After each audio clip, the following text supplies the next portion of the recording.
A todos. Eu me chamo Lucas Moraes e eu sou aluno de graduação da Universidade Federal Rural de Pernambuco. E hoje eu estarei apresentando para vocês o capítulo 6, Biomecânica do Músculo Esquelético, do livro Biomecânica Básica, da Susan Hall, publicada no ano de 2016. O músculo, ele é o único tecido capaz de produzir tensão ativamente. Devido a isto, é possível manter a postura corporal ereta, movimentar os apêndices do corpo e absorver os impactos. Como essas funções só podem serem realizadas quando o músculo ele é adequadamente estimulado, o sistema nervoso e o sistema muscular dos humanos é chamado de um coletivo de sistema neuromuscular. E esse capítulo desse livro, ele vai discutir sobre os comportamentos do tecido muscular, a organização funcional do músculo esquelético, também os aspectos biomecânicos da função muscular. Então, existem quatro propriedades comportamentais do tecido muscular, que é a extensibilidade, a elasticidade e a irritabilidade e a capacidade de produzir tensão. A extensibilidade, que é a capacidade do músculo ser alongado ou aumentar de tamanho. Já a elasticidade é a capacidade do músculo retornar ao tamanho inicial após um estiramento. E essa elasticidade também ela contribui para a transmissão suave do músculo para os ossos. Ele tem dois comportamentos, esses dois comportamentos elásticos. O primeiro é o comportamento elástico em paralelo. Ele é encontrado nas membranas musculares e ele confere resistência quando o músculo ele é estirado passivamente. O outro componente, que é o componente elástico em série, que ele é encontrado nos tendões e ele atua como uma mola, armazenando energia elástica quando o músculo tensionado é alongado. Esses dois componentes, ele tem uma propriedade viscosa, fazendo com que eles retraia e de maneira tempo dependente. A irritabilidade, que é a capacidade do músculo responder a um estímulo, que esses estímulos podem ser eletroquímicos, como um potencial de ação, ou mecânicos. O músculo ele responde a esse estímulo produzindo tensão. Essa capacidade de produzir tensão, que é uma característica única do tecido muscular, e ela é encontrada de maneira quando há uma contração concêntrica, isométrica e excêntrica.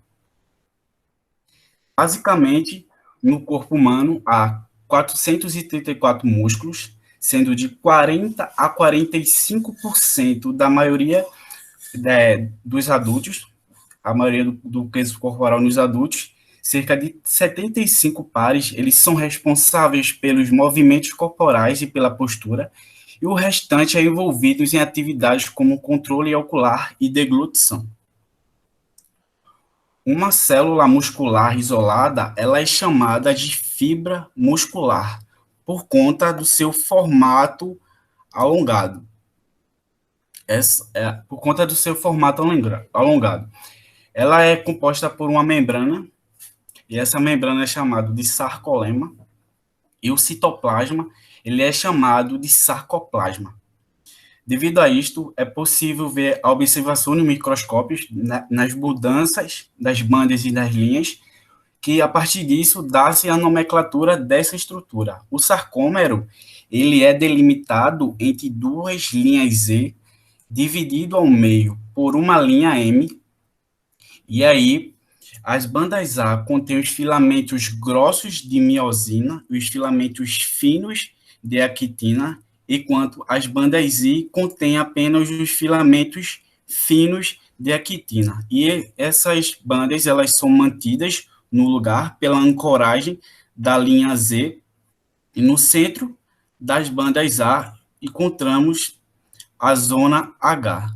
Durante a contração muscular, os filamentos de actina de ambos os lados, elas se movimentam em direção um ao outro. A partir disso, é possível observar no microscópio que as linhas Z, elas vão se mover em direção às bandas A. E essas linhas e as bandas I, elas se estriam e a zona H ela desaparece. As projeções de miosina, elas são chamadas de pontes cruzadas. Por quê? Porque elas formam ligações físicas com os filamentos de actina durante a contração muscular. Diante disto, existem dois canais que por onde passam os produtos eletroquímicos que fazem parte da contração muscular, que é o retículo sarcoplasmático, que ele é associado internamente na fibra, e o túbulo T, que ele é associado externamente na fibra.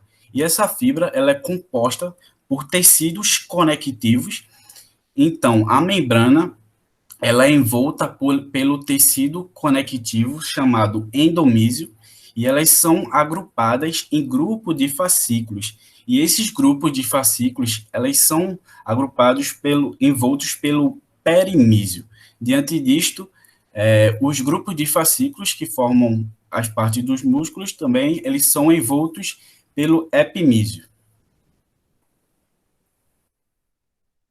As fibras musculares, elas são organizadas em grupos funcionais de tamanhos diferentes. Elas são compostas por um único neurônio motor e todas as fibras inervadas a eles. O axônio motor, o axônio de cada neurônio motor, ele se subdivide em vários ramos, conforme a isso, cada terminação nervosa do axônio, ele se conecta com uma fibra muscular. E essas unidades motoras, elas podem se espalhar por uma área de vários centímetros e serem intercaladas por outras unidades motoras.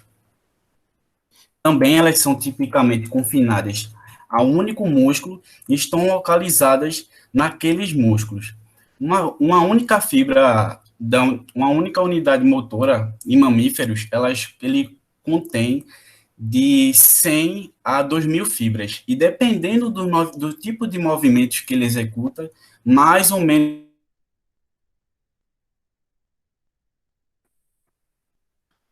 Então, as unidades motoras, elas são ativadas por uma série de impulsos nervosos.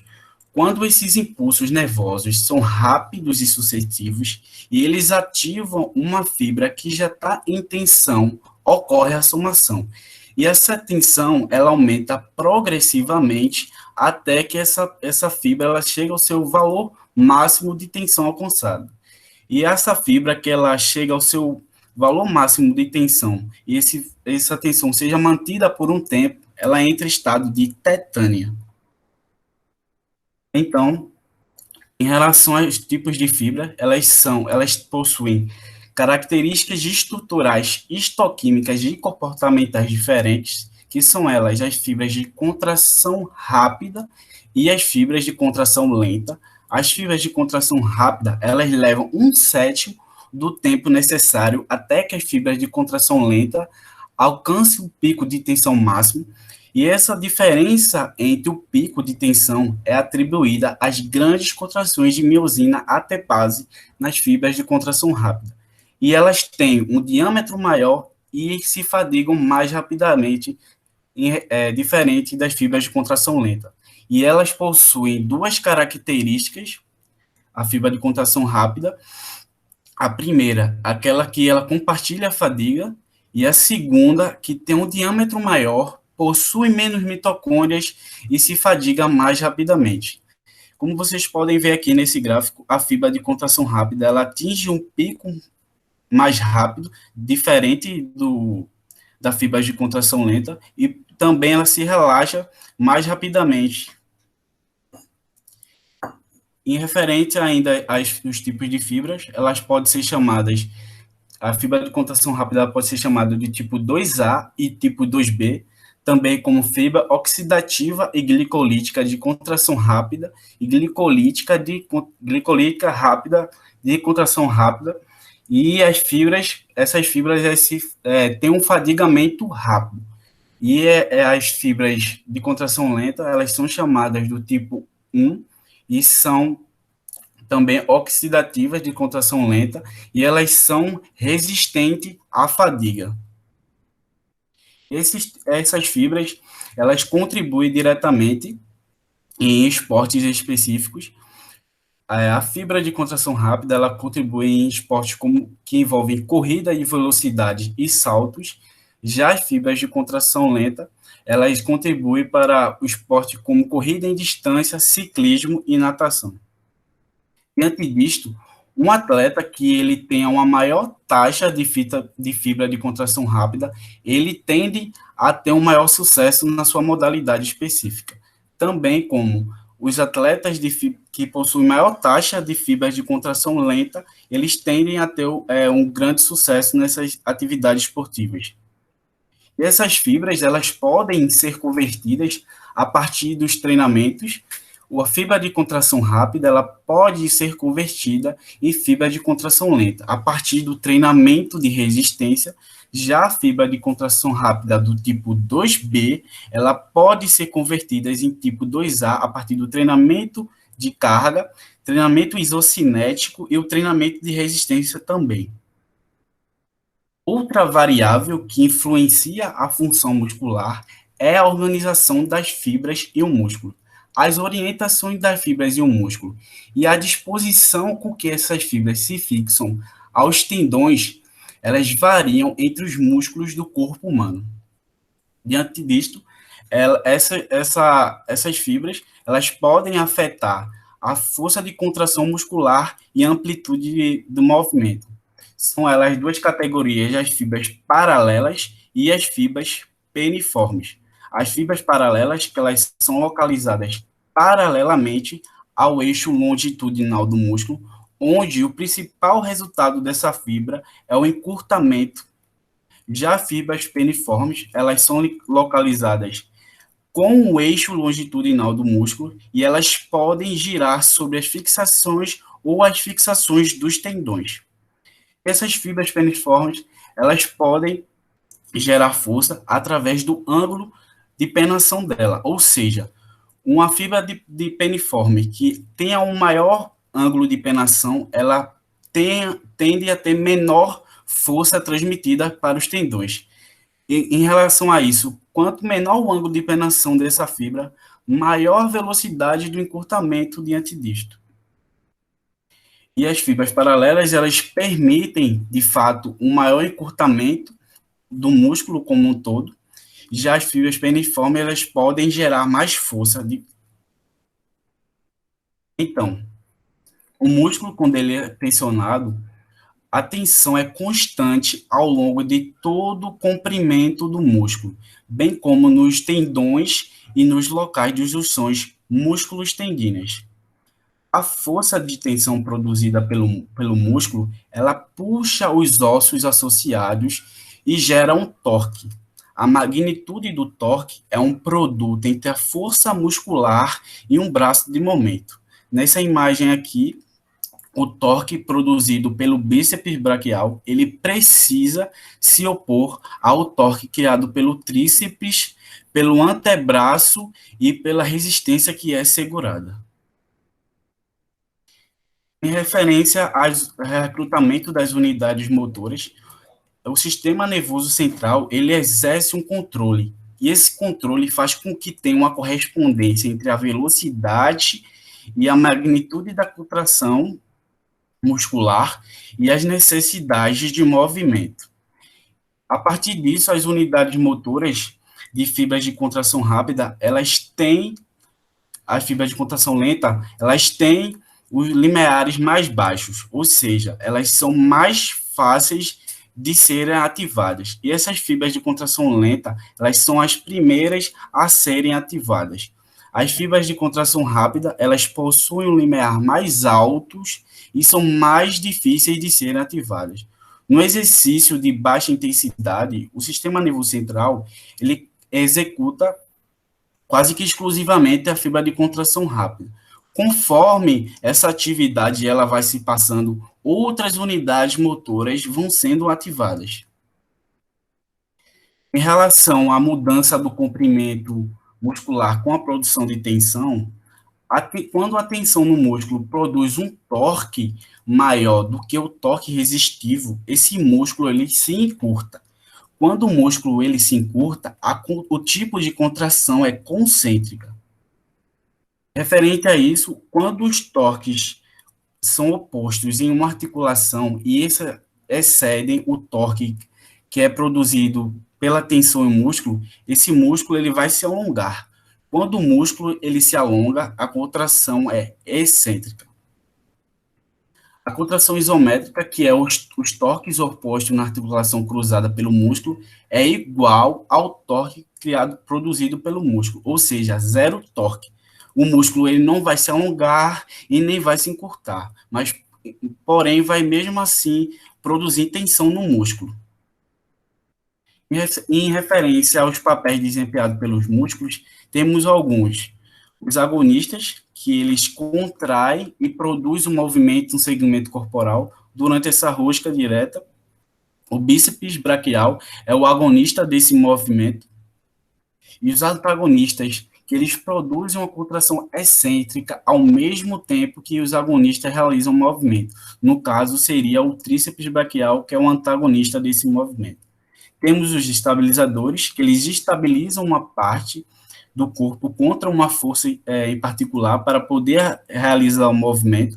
No caso aqui, seriam os deltoides e o abdômen, e os neutralizadores, que eles previnem ações indesejadas. Em referência aos músculos monoarticulares, multiarticulares e biarticulares, eles podem cruzar duas ou mais articulações.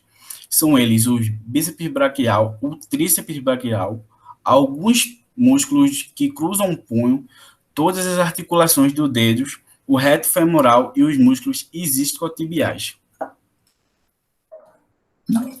A efetividade do músculo bi ou multiarticular depende da localização desse músculo, as orientações das fixações no músculo em relação à articulação, também como a tensão ou relaxamento que é presente na unidade músculo-tendina e as ações de uns músculos que cruzam a articulação. Os músculos monoarticulares eles vão produzir uma força direcionada principalmente alinhada ao segmento corporal. Já os biarticulares eles produzem uma força com um componente transversal significativo e existem as desvantagens associadas aos músculos biarticulares ou multiarticulares, que seria a insuficiência ativa, que é quando o músculo ele não consegue se encurtar o suficiente para que haja uma amplitude do movimento completa em todas as articulações que eles cruzam. E a insuficiência passiva, que o músculo ele não consegue se alongar o suficiente para que haja uma amplitude do movimento completa nas articulações opostas que eles cruzam. A magnitude da força produzida pelo músculo é relacionada com a velocidade do encurtamento muscular, o comprimento do músculo quando ele é estimulado e o período de tempo desde que o músculo recebeu o estímulo. E esses fatores, eles são determinantes significativos da força muscular. A força produzida pelo músculo é determinada pela velocidade do encurtamento ou do alongamento muscular, com a relação direta nas zonas concêntricas e excêntricas. E isso foi estudado primeiramente por Will em 1938, em que ele estudou a relação de força e velocidade na fase concêntrica. Nesse gráfico aqui, a gente vê essa relação entre força e velocidade, que na fase concêntrica é onde o músculo ele produz menos força. E também, quanto mais rápido esse músculo ele se encurta, menos força esse músculo vai produzir. Na fase excêntrica, é onde o músculo ele é alongado e ele produz mais tensão, e no máximo isométrico é onde o músculo também ele produz uma grande tensão, sem precisar realizar a mudança no encurtamento. Em relação a isso, a relação de força e velocidade ela não implica que seja impossível mover uma grande resistência em alta velocidade, também que não seja impossível mover um pequeno peso em uma baixa velocidade. E essa relação de força e velocidade ela foi testada dos musculoesquelético, liso e cardíaco nos seres humanos, também como nos tecidos musculares de outras espécies. Na relação entre comprimento e tensão, a proporção de tensão isométrica máxima que o músculo pode produzir depende exclusivamente do comprimento deste músculo. E essa capacidade de produzir força, ela aumenta quando o músculo é discretamente alongado. E também com a relação entre a duração e o tempo, desde que esse músculo foi alongado ou encurtado, influencia na produção de força muscular. Os músculos com fibras paralelas, elas produzem tensão máxima um pouco além do seu comprimento de repouso. Já as fibras peniformes, elas podem gerar tensão máxima entre 120% e 130% do seu comprimento em repouso. O músculo ativamente tensionado, ele é alongado. E há uma contração. A contração resultante é mais forte do que uma ausência do pré-alongamento. Então, esse padrão de contração concêntrica seguida imediatamente de contração excêntrica, seguida imediatamente por contração concêntrica, ela é chamada de ciclo alongamento e encurtamento. E esse músculo ele produz mais força quando ele é alongado ativamente do que quando ele simplesmente contrai. E também o custo metabólico da realização de um determinado trabalho mecânico é menor quando o ciclo alongamento é evocado do que sem ele. E aos contribuintes do ciclo alongamento, que é o treinamento excêntrico, que ele ajuda no armazenamento de energia elástica no músculo, e também em referência às ativações no reflexo de estiramento. Um estudo que fez dorsiflexão forçada, seguida por flexão plantar, rápidas e lentas, o ciclo alongamento contribuiu entre 20% a 42%. Nisso, aqui são momentos em que o ciclo alongamento ele é presente na cobrança do lateral, onde há uma contração concêntrica forçada, nos flexores dos ombros e nos adutores horizontais, também no pico de giro no beisebol, onde há influência. Cavani, cientista italiano do século XVIII, ele fez duas grandes descobertas. Que os músculos eles desenvolvem tensão quando eles são estimulados eletricamente, também que eles produzem uma corrente ou voltagem detectável quando eles estão desenvolvendo tensão. E a técnica de registrar atividade elétrica ou mioelétrica no músculo, ela é chamada de eletromiografia. A eletromiografia, que ela utiliza transdutores, que esses transdutores captam um sinal elétrico no músculo. Nisso, a eletromiografia ela é utilizada para estudar a função neuromuscular, os músculos que desenvolvem tensão durante um movimento, quais movimentos extraem mais ou menos tensão, e para avaliar as velocidades de condução nervosa e resposta muscular. Também para estudar como as unidades motoras individuais se comportam. Existem, a partir disso, como pode medir a atividade elétrica no músculo, que é a partir dos eletrodos de superfície, que discos de materiais condutores são colocados na pele, acima do músculo, que vai ser verificada a atividade elétrica global. Já os eletrodos de agulhas, que eles são inseridos diretamente no músculo. A eletromiografia, que é a medição dessa eletromiografia é feita a partir de uma retefixação da onda completa, a partir do valor absoluto dos dados brutos, que em seguida dá a criação de um eventório linear, por meio de uma técnica de filtragem de faixa baixa, que dá essa representação do sinal eletromiográfico.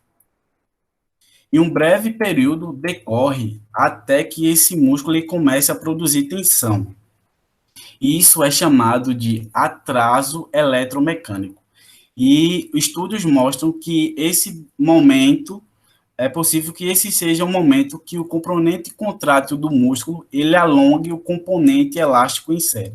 E aqui nessa imagem, que é identificado o atraso eletromiográfico, que é no músculo vasto lateral, durante a flexão isométrica do joelho sobreposta, e aí há um sinal antes que o músculo ele comece a produzir tensão. Aí ele é chamado do atraso eletromecânico. E esse atraso eletromecânico ele é mais longo nas seguintes condições: imediatamente após o alongamento passivo, vários dias após o exercício concêntrico que resulta em dano muscular, e também quando o músculo está fadigado.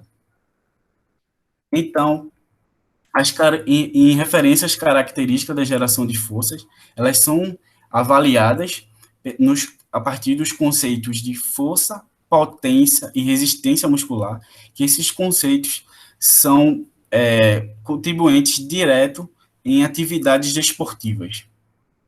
A força muscular, que é a capacidade de um certo grupo muscular de gerar torque sobre uma articulação específica. E esse torque é a tendência de rotação de um corpo quando uma força é aplicada a ele. A partir disso, a força é medida a partir do torque máximo que é gerado por um grupo muscular como inteiro, e há um contribuinte, e a partir disso, o componente da força muscular ela é direcionada perpendicularmente ao osso, produzindo torque ou efeito rotacional. E esse efeito rotacional, ele é chamado de componente rotacional da força, que ele chega ao máximo quando o músculo está orientado a 90 graus do osso, com mudanças diminuindo em qualquer direção no ângulo dessa orientação. E essa capacidade de produzir tensão, ela é maior nos seguintes condições: em referência à área transversal e seu estado de treinamento.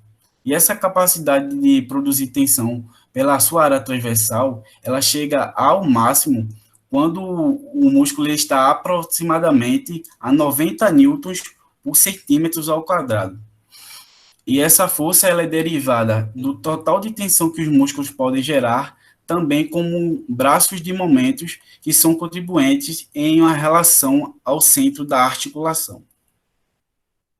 E esse braço de momento que é produzido quando há um movimento, ele é afetado por dois fatores: a distância entre a fixação anatômica do músculo ao osso e ao eixo de rotação no centro da articulação, e ao ângulo do músculo ao osso, que é tipicamente uma função do ângulo relativo da articulação. Potência muscular. A potência muscular, que é um produto entre a força muscular e a velocidade do encurtamento, e essa potência muscular é medida a partir da taxa de produção de torque em uma articulação, e essa potência muscular ela é contribuinte direto para as atividades que demandam de velocidade e força, onde há uma predominância maior das fibras de contração rápida. Resistência. A resistência muscular, que é a capacidade de um músculo exercer tensão ao longo do tempo. Ou seja, quanto maior o tempo de tensão é exercida por esse músculo, maior a resistência desse músculo. E essa resistência ela pode ser aumentada a partir do treinamento de resistência, que constitui em pequenas cargas com várias repetições.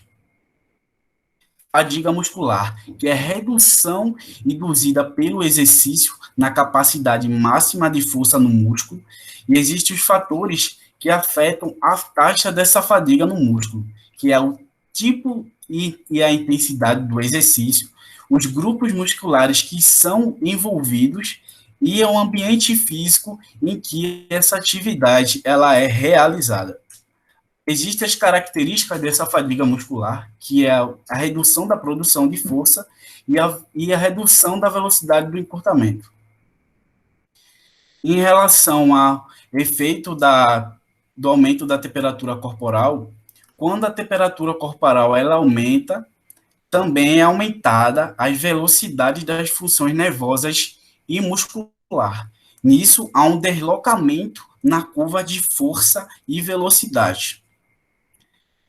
Os produtos metabólicos que fornecem oxigênio, ele removem os produtos metabólicos do músculo com o aumento da temperatura corporal. E com referência a isso, aos benefícios do aumento dessa temperatura corporal, que é o aumento da potência muscular, a resistência e da força, e essa função muscular ela é eficiente de 1 a 2 graus acima da temperatura corporal normal do corpo em repouso.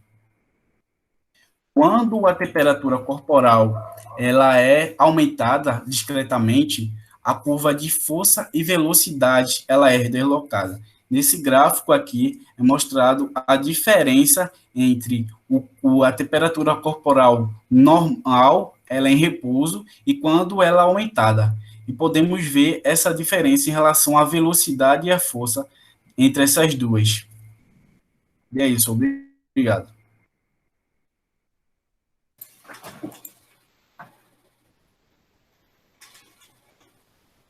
Obrigado, Lucas. Se você puder até deixar os slides, Lucas, por enquanto. Parabéns aí, Moraes, pela sua apresentação. Muito claro, muito didático e, assim, eu particularmente gostei bastante, mas eu vou falar um pouco mais no final. E vou deixar aí aberto, pessoal, para discussão. Então, eu acho que a gente pode seguir mais ou menos a rotina que a gente vinha fazendo, né? Se quiserem tecer comentários gerais e perguntas, e aí a gente vai passando aí pelos tópicos do capítulo para fazer alguma discussão aí um pouco mais específica. Tá? Então, está aberto aí para as inscrições, fiquem à vontade.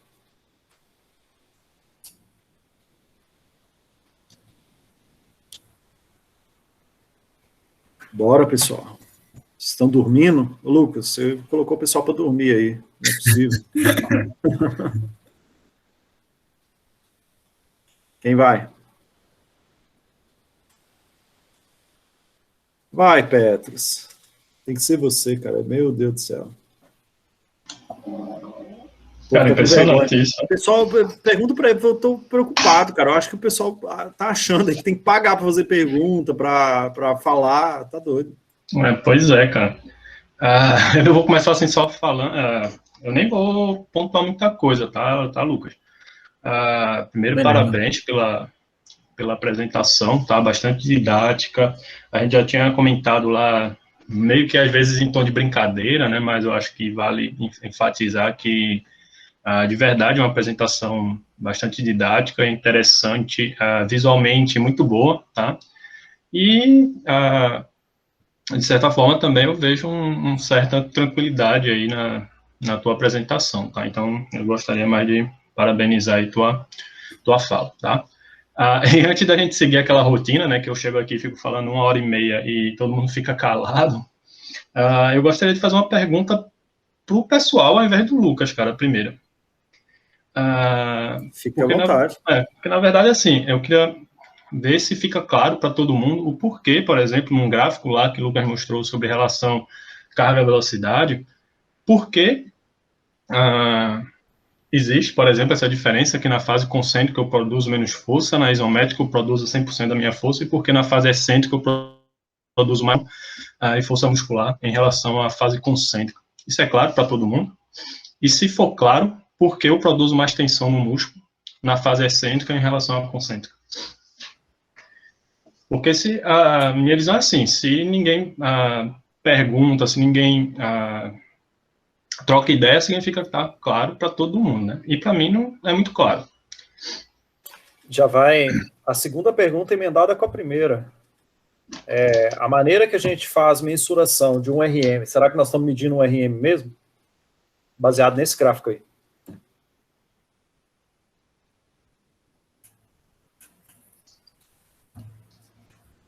Vocês vão ter que responder, gente, senão eu vou encerrar a reunião. E assim, a pergunta que eu estou fazendo, cara, é porque a gente comentou, né, sobre algumas propriedades do músculo, não foi em 1 ou 2 reuniões, eu acho que desde o início da reunião a gente vem falando sobre isso, E muitas vezes a gente fica calado, mas sendo que se a gente fica calado, a gente vai partir para a 10ª reunião e esses princípios, né, esses conceitos, essas questões mais mecanicistas, elas não ficam claras para a gente. Então, no final das contas, a gente vai chegar depois de 10 reuniões e a gente ainda vai ter dúvida sobre alguns mecanismos, né, que é o que a gente está aí tentando, de certa forma, não esgotar, que a gente nunca vai esgotar, mas que é o que a gente está enfatizando nessas primeiras reuniões. E aí vai passando batido, então vai ficando uma bola de neve, e aí a gente vai ter sempre essas, talvez, dificuldade de entender algumas coisas que a gente avalia, ou algumas coisas por que a gente prescreve no treinamento de força.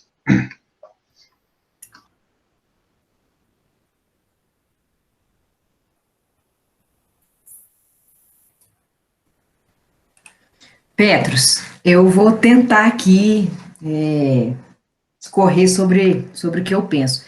Eu penso que essa curva não reflete o RM, porque, para mim, ela é a curva de Hill, que verifica mais essa questão in vitro.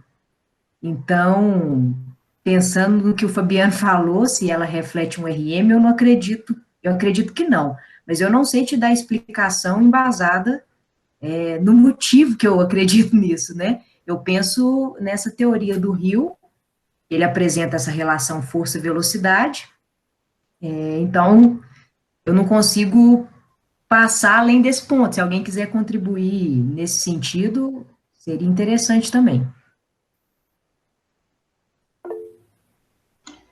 Show, mano. Eu acho assim, ó, a gente tem pano na manga para a gente discutir aí por um bom tempo só nessa figura, cara. Então, por exemplo, por que acontece na fase concêntrica esse perfil, e esse perfil não é refletido na fase excêntrica? Qual é o mecanismo que explica porque na fase concêntrica eu tenho essa relação inversa?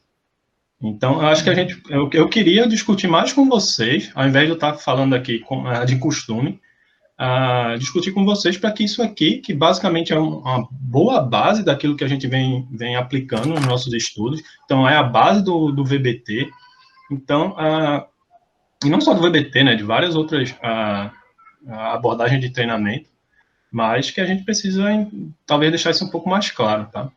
Então, hoje eu acho que eu queria mudar um pouco minha abordagem, e depois eu faço algumas perguntas direcionadas ao Lucas, se todos concordarem. Vamos lá, Matheus, fica à vontade aí.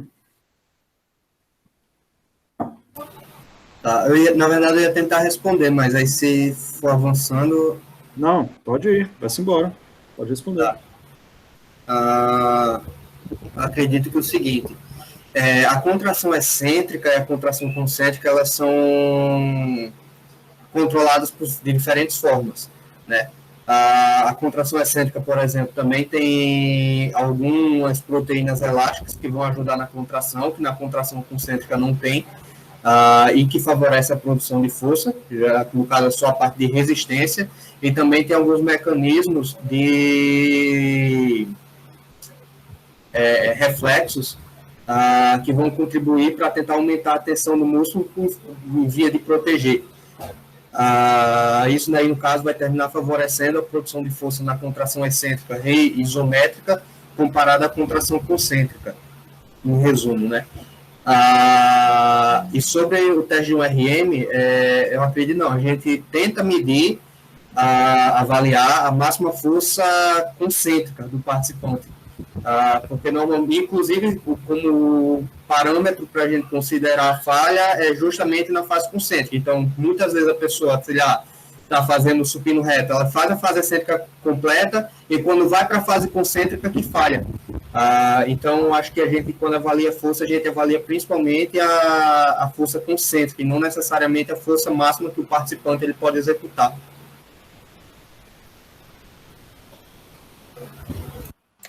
Boa, Matheus. É isso. Bom caminho, boa explicação. Em relação ao RM, é isso, né? Mas às vezes a gente assume que aquilo é a máxima capacidade do sujeito produzir força, e conceitualmente, se você bate o olho nesse gráfico, não é. Porque você tem ali, né, talvez aí, se você medir força mesmo, né, não medir a carga que A gente tenta medir a força a partir da carga que o sujeito está movendo, mas se a gente pegar aquela mesma carga e fazer, né, o mesmo exercício, mas enfatizando a fase excêntrica, certamente o sujeito consegue suportar maiores cargas. Então, é só tomar cuidado e refletir um pouco mais sobre a maneira que a gente se posiciona, a maneira que a gente até assume determinados conceitos, e levar isso em consideração, né, na hora de se posicionar. É óbvio, né, que na maior parte do tempo, e dependendo dos nossos objetivos, a gente acaba centrando realmente na fase concêntrica do exercício, né. Grande parte da prescrição que a gente faz, os principais abordagens de treinamento, a gente enfatiza a fase concêntrica. Então, é explicável por que se mede a intensidade enfatizando a fase concêntrica, né, mas só não assumir como verdade, né, que aquela é a máxima capacidade de produção de força ali, porque só olhar esse gráfico aí fica claro que a gente não está medindo a força máxima. Esse ponto da força é muito interessante, né, porque é comum, né, eu acho que desde todas as apresentações, a minha apresentação também, a gente sempre fala de força, e de força é uma forma muito genérica, né, de falar, então a gente considera tudo força, né. E nesse força máxima, né, Pedro? Força máxima, né? Força máxima. É estranho, né? A gente precisa ter essa clareza no domínio de que tipo de força a gente está falando. O Lucas trouxe isso aí, né? A gente tem a força máxima, tem força rápida, tem força de resistência, né? Então, diferentes características de força. E um ponto, né, que a gente discute muito com potência, né? Será que salto vertical, será que a velocidade de deslocamento da barra, ela avalia potência? Eu acho que esse mesmo raciocínio serve para força aqui, né? Porque qual a unidade de medida de força? Vocês podem responder também. Newton. E o que é que a gente está avaliando em teste de 1RM? Quilogramas. Tanto, só para completar também, se eu puder. À vontade. Tanto que eu participo aqui também no Rio Grande do Norte, né, no grupo de pesquisa de biomecânica. Aí ajudo com o pessoal nas colegas, embora não seja, eles pesquisem mais a questão de hipertrofia, não seja muito o que eu trabalho, eu ajudo o pessoal na coleta, porque, enfim, eu conheço o pessoal. Aí, para fazer o teste do RM para prescrição, a gente faz o seguinte, a gente faz a familiarização dos participantes, depois da familiarização, a gente faz o primeiro teste, faz o segundo teste e faz o terceiro teste, e mesmo assim, depois de todos esses testes de familiarização, ainda existe uma alta variabilidade dos dados. Aí a gente tenta definir alguns critérios de percentual de mudança que a gente aceita, mas assim, teoricamente, se a força máxima, ela não deveria variar tanto, como varia. Exato. Varia durante o dia, né, Matheus? A gente tem estudos mostrando que varia durante o dia, cara. Você fazer o teste pela manhã, ao meio-dia e à noite, cara, a variabilidade é enorme. Exato. E depende, né? Aí depende assim, né? Você está falando 3, dependendo da população, até 8 não estabiliza, né? Você está trabalhando com idosos, você está trabalhando com sujeitos sedentários, destreinados, você vai fazer 6 sessões e a força não vai estabilizar. Então, será que de fato, né? Então, isso é um ponto, primeiro, importante conceitual, né? Para a gente entender sobre de fato, força, né? E aí a Amanda tocou num ponto, né, de, beleza, essa é a força é a curva velocidade apresentada lá pelo Archibald Hill, e de fato, né, ela difere já um pouco daquilo que a gente vê mais do músculo como um todo, né, que aí seria uma perspectiva mais em vivo. Então, até, por exemplo, até a magnitude, né, isso aqui é uma figura muito mais didática, do que, de fato, isso ocorre, principalmente quando a gente está falando numa perspectiva mais em vivo, tá? Então, só para ficar claro, né, essa parte daqui é trabalhada em fibras isoladas, então não é o cara que está fazendo um arroz ou está fazendo um agachamento, é a fibra isolada sendo eletroestimulada, e aí está vendo a propriedade, então isso é a curva força-velocidade, eu estou avaliando justamente a capacidade de gerar tensão dessa minha musculatura. Mas, assim, eu acho que o Matheus, ele chegou num ponto importante sobre a força excêntrica, mas talvez tenha alguns outros componentes também aí que estão associados com um maior aumento de força excêntrica, e outros aspectos que eu queria discutir sobre essa curva também, tá? Que é justamente isso, tem implicações diretas para treinamento, que é sobre a atividade eletromiográfica, custo metabólico dessas ações. Então, se vocês pudessem aí também contribuir com essa discussão. E se ficou claro, se alguém discorda também do que o Matheus falou, tá?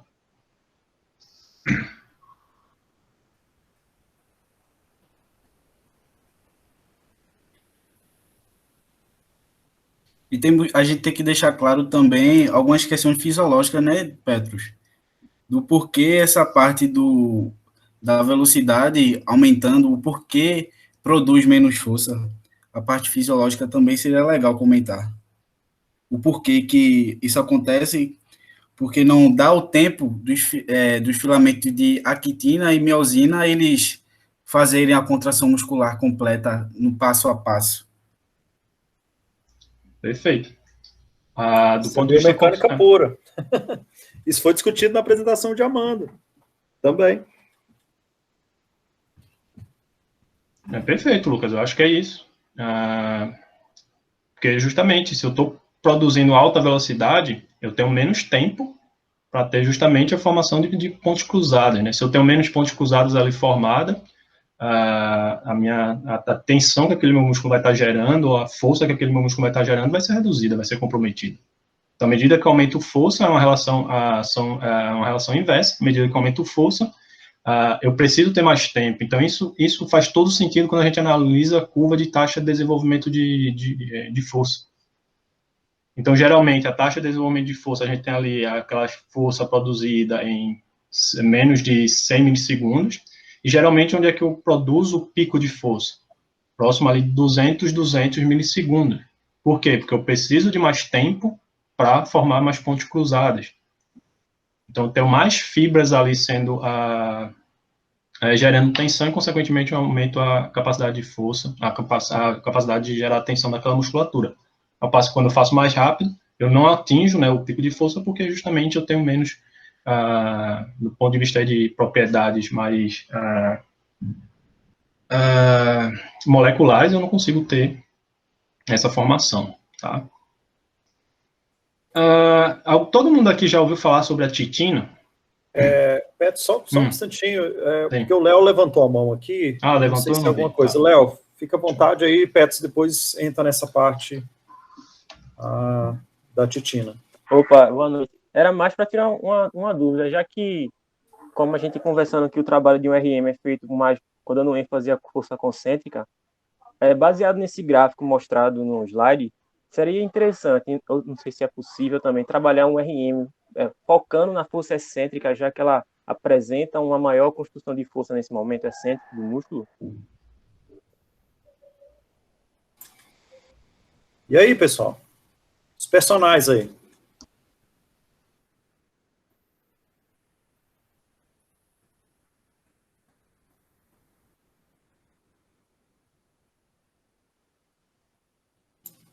Vocês não fazem teste, não, pessoal, para fazer prescrição de intensidade dos seus alunos, não? Vocês estão cobrando quanto de hora aula aí? Vocês têm que ter uma resposta para isso. Imagina que é um aluno de vocês perguntando, e aí? Por que vocês estão me colocando aqui? Você está fazendo um teste comigo aqui que você está medindo a capacidade, né, de levantar, de empurrar um peso, e você não está fazendo o contrário. Por que não mede a minha capacidade de resistir a um peso? Eu acho que eu consigo suportar mais o peso do que empurrar, num supino, por exemplo. O que vocês iam responder? Para mim, Fabiano, pode até ser feita, mas que isso é legal para um ambiente, por exemplo, prático, não seria interessante. Por exemplo, na maioria dos esportes, exceto alguns, as contrações são concêntricas e excêntricas. Então, se eu fizer esse teste só baseado na força excêntrica, eu não teria nenhuma informação para prescrever o treinamento que seria baseado em ambas as contrações, né? Minha visão. Ô, Gustavo, mas lá na disciplina que você fez um mestrado lá, eu acho que você apresentou um artigo falando exatamente da importância desse componente excêntrico aí, na prevenção de lesão. Foi você? Não foi um artigo do Norte? Sim. Caramba, eu tô com memória boa, isso já faz quase um ano, cara. Eu lembrei que você apresentou esse artigo. Mas lá na apresentação desse artigo, você defendeu o contrário. Você mostrou lá evidências numa meta-análise da importância que se tinha esse componente excêntrico e gerar, inclusive, sobrecarga durante a fase excêntrica. Mas você vai gerar qualquer sobrecarga ou você vai ter que, de alguma forma, dimensionar a magnitude dessa sobrecarga? E aí? Não que não seja importante, é importante. Mas, por exemplo, para a pergunta, que é prescrição de treinamento, para mim, faz mais sentido avaliar ambas as contrações. Então, mas na verdade, Gustavo, a gente não está avaliando as duas. Sabe por quê? Porque senão o teste de um RM, ele vai ser sempre um teste de um RM e meio. Porque eu consigo realizar a fase concêntrica, eu vou conseguir realizar meia ação muscular, que vai ser a fase excêntrica. Eu vou conseguir descer o peso. Se a gente dá ênfase à fase concêntrica, porque eu vou conseguir fazer meu 100% de um RM, tá? E eu vou conseguir fazer a descida. Sendo que eu não vou conseguir fazer mais uma subida, mas eu vou conseguir ainda fazer contrações excêntricas. Isso é uma propriedade importante para a gente entender do músculo, para que a gente também pense em prescrever treino. Porque se a gente parte do pressuposto que um RM é o meu máximo, se eu quero dar uma ênfase excêntrica, basta eu fazer o quê? Prescrever acima do que eu faço no meu concêntrico. Quantas vezes eu consigo produzir mais tensão na fase excêntrica em comparação à concêntrica?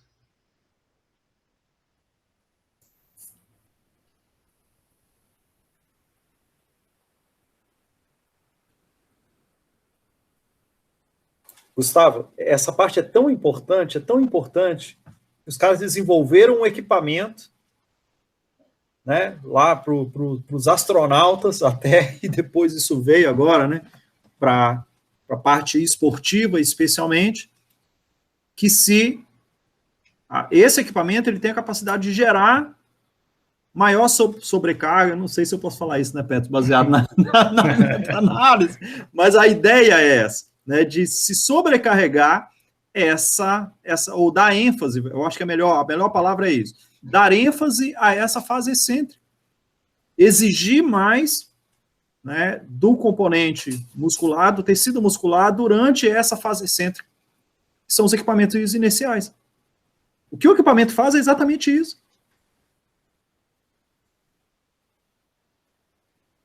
De tão importante que é. De tão importante que é. Cara, a gente precisa ter um domínio dessa figura, cara. A gente está falando de uma figura que, obviamente, ele não ganhou o prêmio Nobel por causa dessa figura, mas a gente está falando do cara que ganhou o prêmio Nobel, fisiologista, né? O Archibald Hill. Então, isso aqui dita muita decisão que a gente toma, né? Então, se a gente não conhece as propriedades excêntricas da musculatura, a gente está trabalhando metade do potencial que o músculo pode trabalhar. Então, nessa figura aqui, novamente, né, é uma figura de músculo isolado, e músculos isolados, a fase excêntrica do movimento, eu consigo gerar mais tensão de 1,8 vezes mais tensão do que na fase concêntrica. Músculos isolados ou in vitro. Quando eu trabalho com o meu sistema completo, em vivo, geralmente a fase excêntrica, a tensão que eu gero de forma ativa no alongamento é de 1,2 vezes o que eu produzo na fase concêntrica, tá? Então, muitas vezes, quando a gente fala de treinamento com sobrecarga acentuada, né, no treinamento de sobrecarga, não é sobrecarga, é carga acentuada excêntrica, o que é que a gente faz? A gente trabalha 20%, 30% acima do meu RM, para que eu consiga gerar uma maior estresse, né, uma maior, não estresse, mas uma maior demanda excêntrica no exercício do que quando eu estou trabalhando com 100%. Mecanicamente e do ponto de vista neuromuscular, o que é que acontece quando eu faço a fase concêntrica e eu vou fazer a fase excêntrica? Como é que meu sistema neuromuscular ele responde a esse estímulo? Eu produzo o mesmo nível de ativação muscular ou menos ativação muscular na fase excêntrica?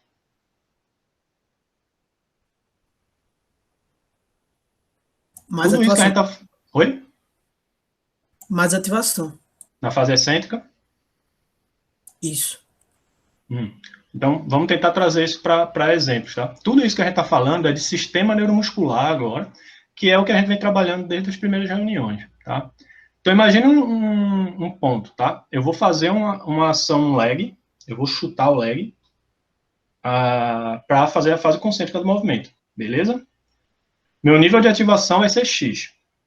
Se eu tiver mais ativação neuromuscular, ou eu estiver chegando mais impulsos nervosos para aquela minha musculatura ativada, eu consigo baixar o peso? Não. O que é que eu tenho que fazer?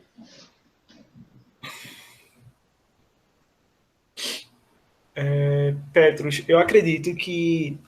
O que eu tenho que fazer é assim, meu sistema neuromuscular, né? Como é que ele responde a isso? Sim.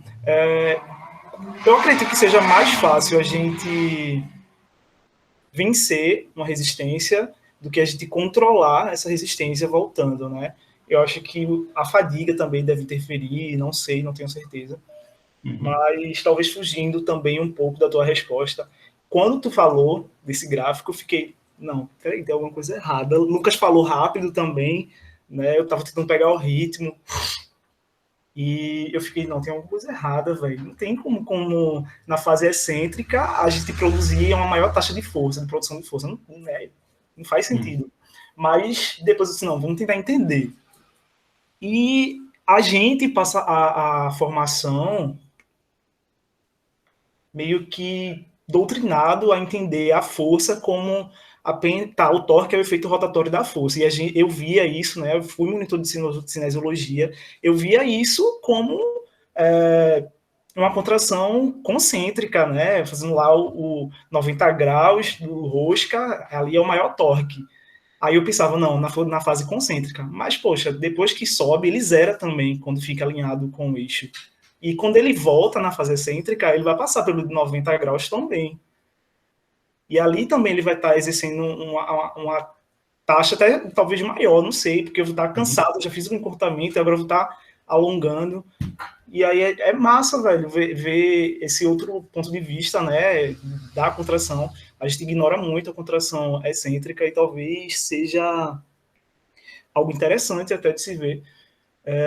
Mas, voltando para a tua pergunta, não sei o que é que a gente teria que fazer quanto ao retorno.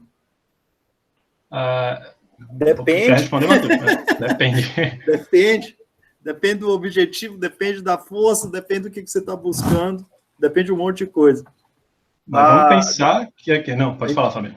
Não, é só que são muitas variáveis. O que nós, às vezes chamamos a atenção, Rodrigo, é ter um olhar um pouco mais holístico para o sistema. E olha que aqui a gente só está discutindo o micro. E isso aqui sofre influência de um monte de coisa, que nós só estamos olhando a célula muscular, né? E tem os fatores neurais, todos envolvidos. Então, assim, não podemos descartar, e especialmente quando nós trabalhamos e pensamos isso aqui na aplicação no esporte, olha, a fase, o componente excêntrico ele tem que ter um olhar muito rigoroso, o componente isométrico ele tem que ter um olhar muito rigoroso, o componente concêntrico tem que ter um olhar muito rigoroso. E aí a gente tem que se abster dos nossos vieses. Qual é o nosso viés? Pessoal, o que é VBT? VBT é ênfase concêntrica. Não tem mais nada. E aí, às vezes, a gente fica assumindo que VBT resolve todos os problemas do treinamento neuromuscular. Calma. Muita calma. Você quer o quê? Pode ser bom para algumas coisas, para outras nem tanto. Tá? É importante pensar, às vezes, na programação, e você ter momentos específicos, e dependendo da situação, o componente isométrico vai ser muito importante, vai ser melhor do que qualquer outra coisa. Às vezes vai ser a combinação dessas duas coisas, vai ser o ciclo alongamento e encurtamento. Vai ser você passar pelos dois momentos. Então, tem que conseguir enxergar isso, né, esse fenômeno que nós estamos olhando aqui, por isso que Petros falou assim, a gente vai ficar 2 horas, a gente fica 4 horas se quiser discutindo só esse gráfico. Tá? Então, é esse olhar, é muito mais provocativo do que explicativo, do que aprofundar e etc. É só abrir a cabeça. Tá? Eu acho que o maior objetivo de discutir aqui, em cima desse gráfico, é abrir o olhar, despertar em vocês algumas dúvidas e curiosidade de buscar reflexões para responder essas perguntas. Por isso que não dá para ficar calado. Coloca o que pensa. Não tem problema, aqui a gente pode errar, pessoal. Não tem que acertar o tempo todo, não. Matheus, fica à vontade. Peraí, que juntou muita informação nesse momento lá, até eu tenho que organizar também a minha cabeça agora como vai sair. Foi mal, Matheus, desculpa, Matheus, eu falo muito, cara. Tá, eu acho que a primeira coisa foi da pergunta do Petros, né? Tá. Eu acho que a ativação ela reduz. Porque o próprio mecanismo de controle da contração muscular é diferente da contração concêntrica e da contração excêntrica. A contração concêntrica segue aquele padrão que a gente vê lá na fisiologia do recrutamento por ordem de tamanho. A excêntrica não é nem assim estabelecido como é que ela é feita ainda na literatura. Só que alguns estudos já sugerem que parece que ela faz um recrutamento seletivo, menor, a ativação é menor, mas é um recrutamento seletivo das fibras que mais produzem força. Então, assim, eu acredito que ela reduz comparação à concêntrica.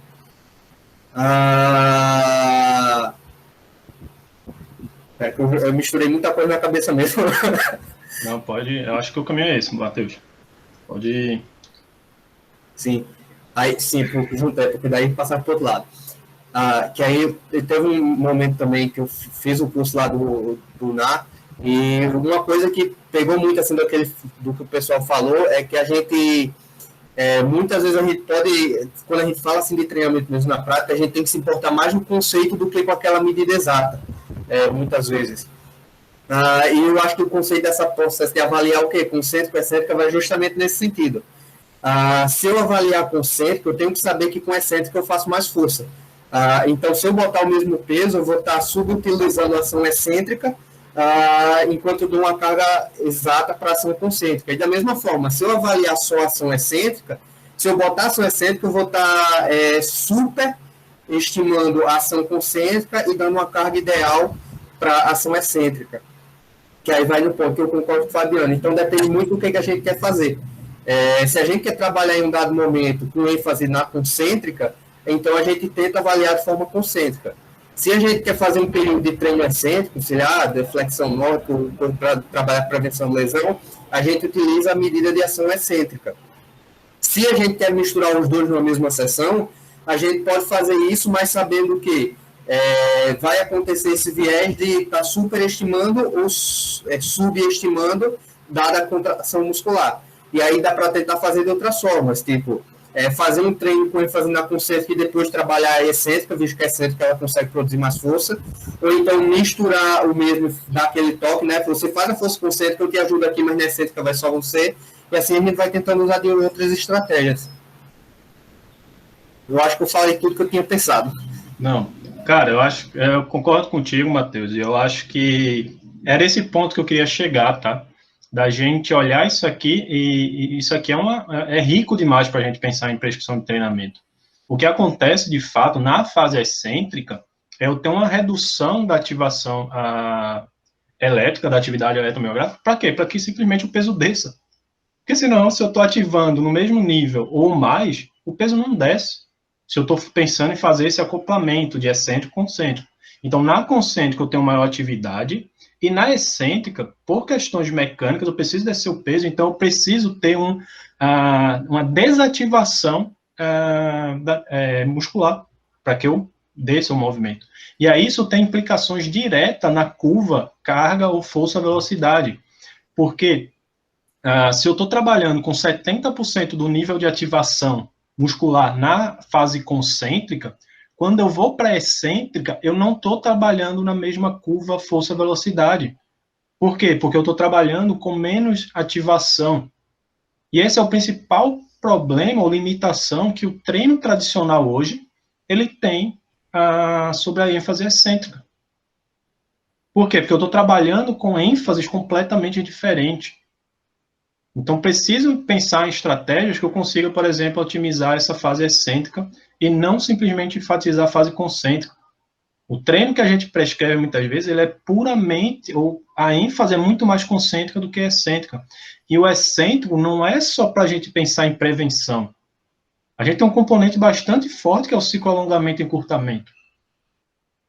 Então, se eu melhoro a eficiência desse meu ciclo-alongamento e encurtamento com esse componente excêntrico envolvido, eu aumento principalmente a minha capacidade de produzir força na fase concêntrica nos instantes iniciais. Isso tem implicação direta aonde? Na taxa de desenvolvimento de força. Então, a gente precisa pensar nessa lógica. E se a gente não entende essa figura, fica difícil da gente pensar em estratégia de treinamento. Ou então parece que tudo que a gente está fazendo de forma concêntrica vai estar refletindo de forma geral. Exercício isométrico, 100% ali da capacidade de força teórica da musculatura, que eu não consigo vencer a resistência. Mas aí a gente tem que pensar em outro componente importante, que eu queria trazer isso também para reflexão, que é a relação comprimento-tensão. Então, cada músculo ele tem uma relação comprimento-tensão específica. E isso tem importantes implicações na hora que eu estou prescrevendo o treino, seja para prevenção, seja para desempenho. Por quê? Porque tem pontos específicos nessa relação comprimento e força em que eu estou produzindo maior força. Então, até no caso de lesão, eu acho que eu comentei isso aqui outro, é um ponto específico ali, uma área específica em que eu tenho mais absorção de energia dos isquiotibiais, por exemplo. E aí eu preciso, às vezes, por exemplo, pensando em reabilitação ou prevenção, trabalhar de forma isométrica com diferentes relação de comprimento e tensão da musculatura. E a gente não pensa muitas vezes nisso. A gente pensa geralmente naquele exercício ali, o concêntrico vai resolver tudo. Então, se a gente não entende isso aqui, é difícil Então, por isso que eu não queria estar, novamente, só ficando falando. Eu queria que a gente refletisse sobre essa curva, cara. Deixa eu ilustrar isso. Eu vou compartilhar minha tela aqui com vocês, tá? Se alguém duvidou de Petrus, deixa eu apresentar a evidência, né? Assim que a ciência trabalha. Estão vendo minha tela? Sim. Tá. Sim.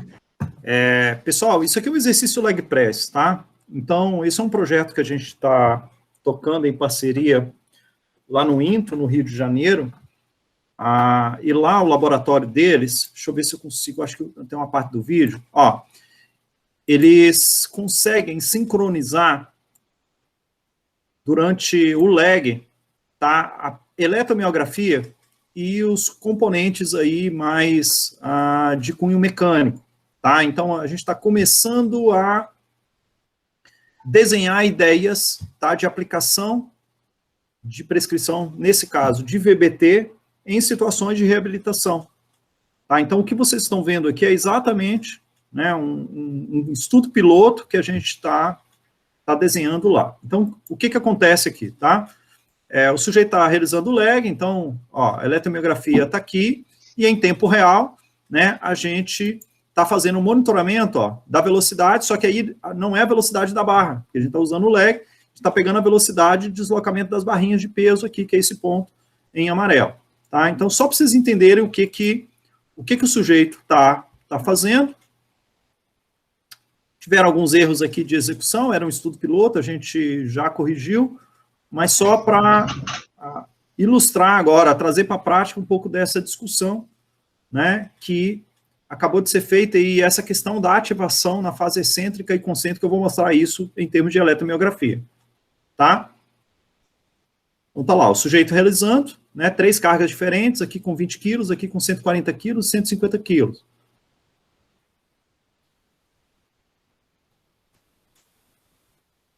Estão conseguindo visualizar bem o vídeo, pessoal? Sim. Tá. Então, deixa eu pegar aqui.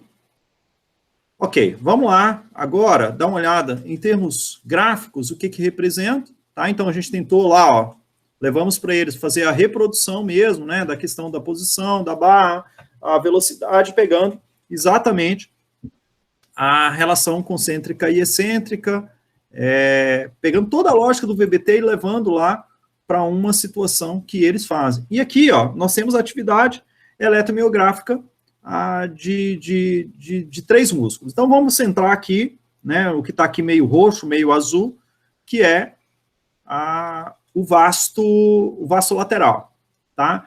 Então, o que a gente tem aqui é exatamente isso, ó, só pegar aqui os pontos e ver quanto que está sendo ativado na fase concêntrica e na fase excêntrica.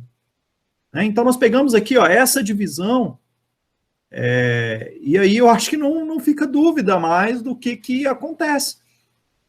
Então, aqui, essa primeira parte, nós temos a fase concêntrica, essa segunda parte a gente tem a fase excêntrica. Então, pelo próprio sinal eletromiográfico, vocês podem olhar aqui os 3 grupamentos, tá? Reto femoral, mesma coisa. Né? Olha o que acontece aqui quando começa a fase excêntrica. Você praticamente não tem sinal, é quase uma linha reta aqui. Então, Pedro, se quiser usar a figura aí e essa situação para enfatizar o que você acabou de mencionar, agora de maneira, vamos dizer, né, prática, você sai de uma figura de um livro e aqui é a materialização do mecanismo e a materialização do conceito. Perfeito. Eu acho que não podia ficar mais claro, né, cara? E isso se a gente pensa em prescrever treino baseado em RM, o que é que a gente está enfatizando, cara? Ação concêntrica. E a gente precisa pensar em novos estímulos para ter essa ativação na fase excêntrica mais acentuada.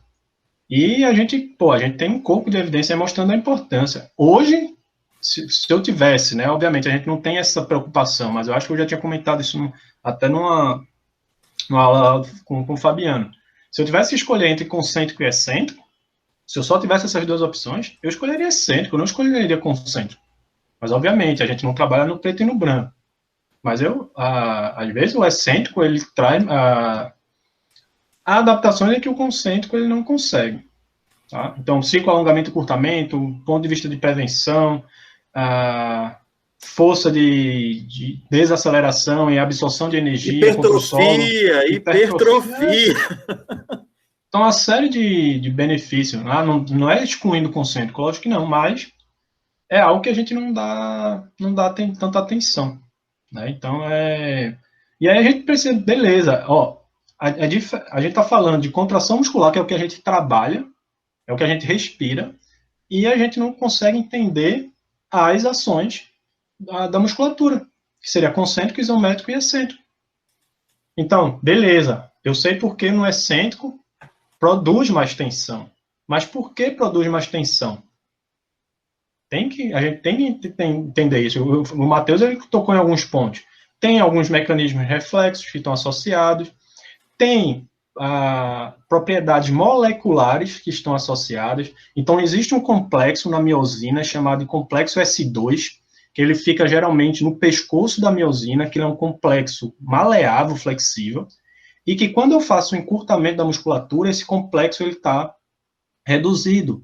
À medida que eu alongo a musculatura, eu alongo também esse complexo, que é maleável, e o que é que ele faz? Quanto mais eu estiro ele, mais ele puxa a cabeça, a quitina.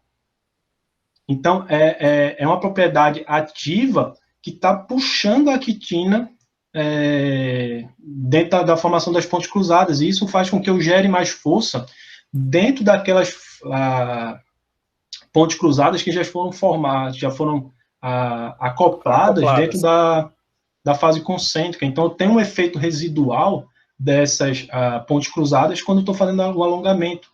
E aí, essa propriedade do complexo S2, o complexo S1 é o que está na cabeça da miosina, e o complexo S2 está no pescoço da miosina, então ele faz esse gancho e gera maior tensão.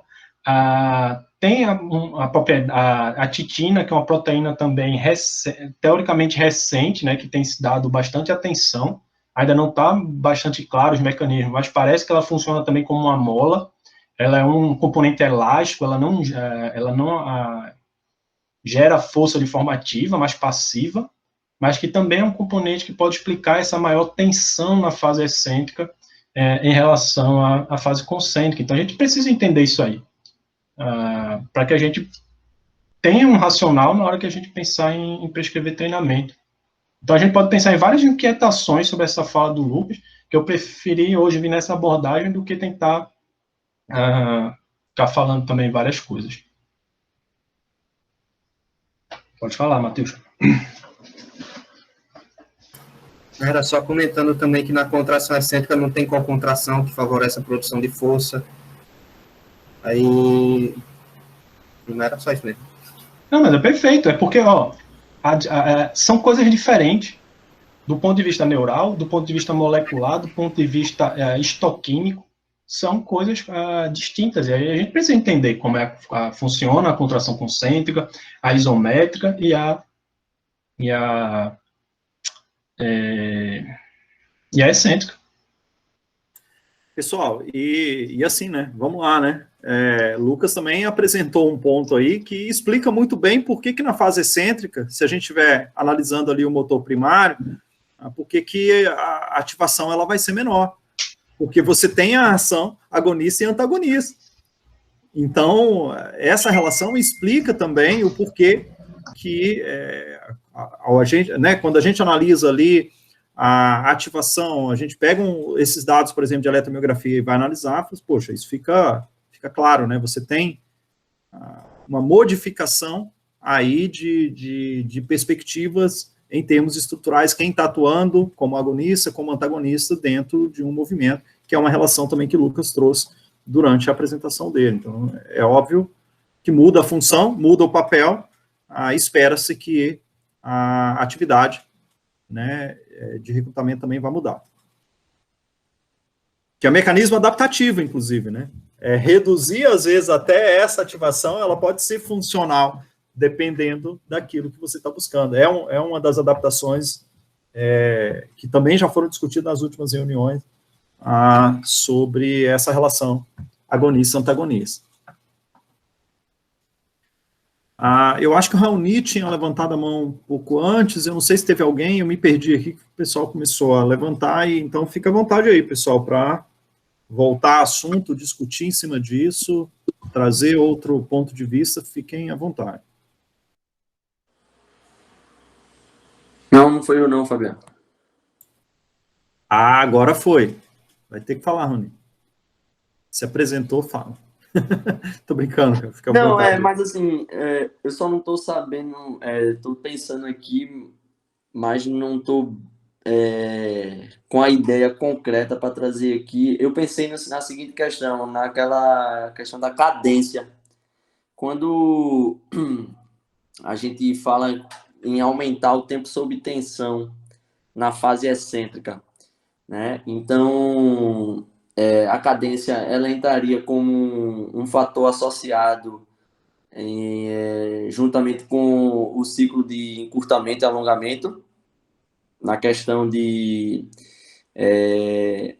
aumentar o tempo sob tensão lá da fase excêntrica e, no caso, ter os benefícios, né, a nível de hipertrofia, de prevenção de lesão, etc. E aí, personagens? Vocês pedem para os seus alunos, ou pediriam para atletas, aumentar o tempo sob tensão na fase excêntrica? E, se sim, por quê? E o que vocês objetivariam, pensando em possíveis benefícios?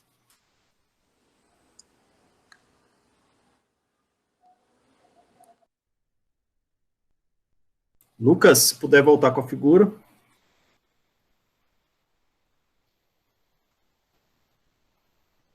Vou apresentar aqui a tela. Pessoal, vocês estão cobrando caro. Vocês estão cobrando R$150 hora aula aí?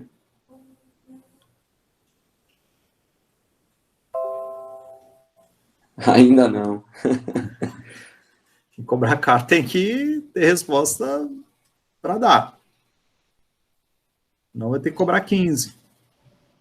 Se alguém chegasse para mim e falasse aí, ó, fica 5 segundos segurando no peso aí, para ir descendo, e 5 segundos. A primeira coisa que eu perguntava é por quê?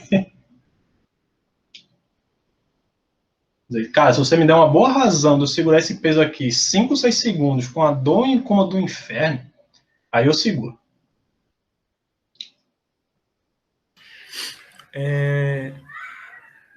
Petros, professor Fabiano, se a gente tivesse essa intenção de aumentar o tempo de tensão, né, na fase excêntrica, não seria mais voltado para uma dimensão de resistência, força resistente, não? Ô, Rodrigo, tem um artigo submetido por Petros na Sports Medicine, e nesse estudo, os caras que estão lá e assinam esse artigo, os caras estão mostrando que, cara, você consegue aumentar a resistência só aumentando força, bicho. Se aumenta a força, você não tem necessidade de pensar nessa lógica que ela é válida, de falar, olha, caramba, para eu melhorar a resistência, eu preciso trabalhar com, sei lá, muita fadiga, nessa perspectiva ali, né, ficar gerando desconforto e tensão no músculo, é isso que vai dar resistência. Parece que essa relação não existe, cara. E esses achados têm mostrado isso.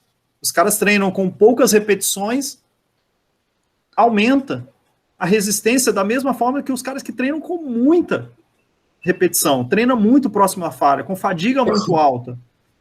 Então parece que o que determina até, isso é um dos pontos que em breve, se esse artigo for publicado em algum lugar aí, na IF Deportes, sei lá onde, esses autores estão tentando mostrar que, inclusive, é o aumento da força que parece proporcionar maior resistência à fadiga. Olha que doideira. Aí muda tudo, né? Baralha tudo na cabeça. Não, faz sentido. Acaba sendo um estresse metabólico maior, né?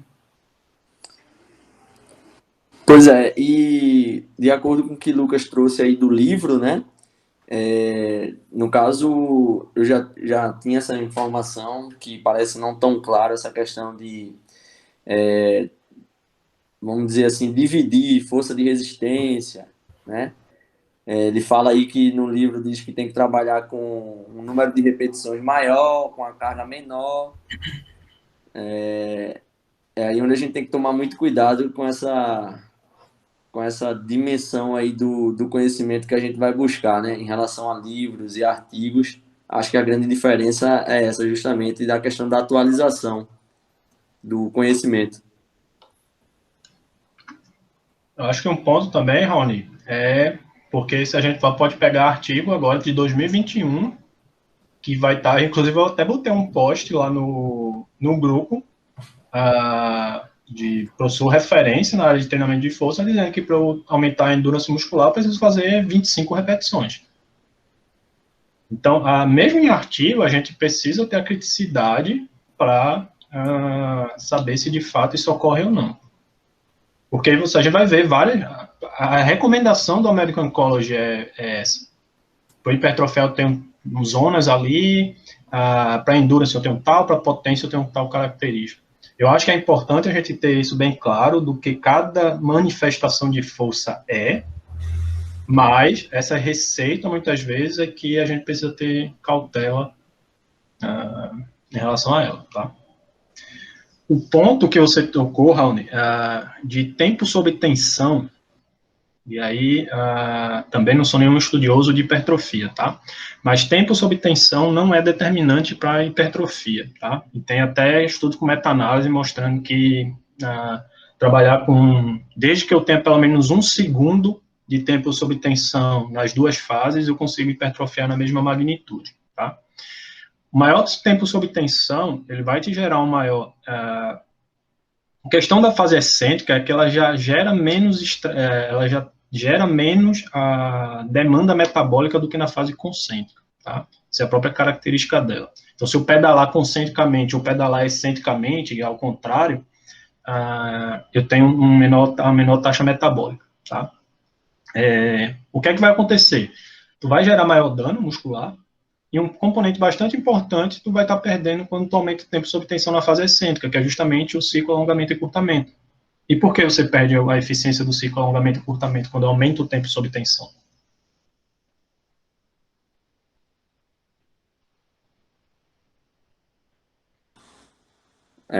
Eu não tenho certeza, não. Eu apostaria em fadiga residual.